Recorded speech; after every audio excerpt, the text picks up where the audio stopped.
పివిఎం శివశంకర్ గారు మాట్లాడతారు. పత్రికా సహోదరులందరికీ నా నమస్కారాలు. మహాత్మా గాంధీ ఉపాధి హామీ పథకం చాలా గొప్ప పథకం. దీనికి ఎంతో గొప్ప ఆదరణ ఆంధ్రప్రదేశ్ రాష్ట్రంలో, అప్పుడు ఉమ్మడి ఆంధ్రప్రదేశ్ రాష్ట్రంలో వైఎస్ రాజశేఖర రెడ్డి గారు ఉన్నప్పుడు ప్రారంభించిన ఒక గొప్ప పథకం ఇది.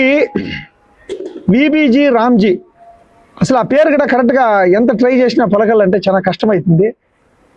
ఈడ రామ్జీ అంటారు అందరూ. ఏమి అంటే ఈ రాము, ఈ లడ్డు, వీటి మీద డైవర్ట్ పాలిటిక్స్ చేస్తూ ఉంటారు అనేది అందరూ మర్చిపోతూ ఉంటారు. 125 రోజులు పని అని చెప్పి ఎక్కడ చూడు నరేంద్ర మోడీ ఫోటోలతో ఎక్కడ చూడు వచ్చేసి పోస్టర్లు అతికిచ్చేసినారు. 125 రోజులు లేదు, కనీసం 100 రోజులు కూడా పని కల్పిస్తూ ఉండలేదు ఆంధ్ర రాష్ట్రంలో.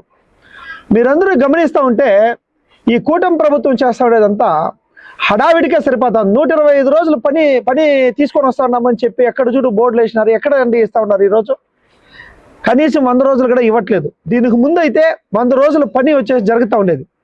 అట్లీస్ట్ కనీసం జగన్మోహన్ రెడ్డి పాలన కూడా పర్వాలేదురా నాయన అనిపించేంత స్థితికి ఈరోజు ఈ కూటమి పాలన చేస్తూ ఉంటే కడుపు కాలిపోతూ ఉంది. కాబట్టి మేడం గారు రాష్ట్ర వ్యాప్తంగా చాలా బలంగా దీని మీద సీరియస్గా యాక్షన్ తీసుకున్నారు.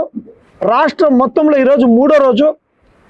తప్పకుండా 6వ తారీఖు శుక్రవారం రోజు నల్లగుట్లపల్లిలో ఒక రచ్చబండ కార్యక్రమం లాగా మేము అందరూ ఏర్పాటు చేసినాం.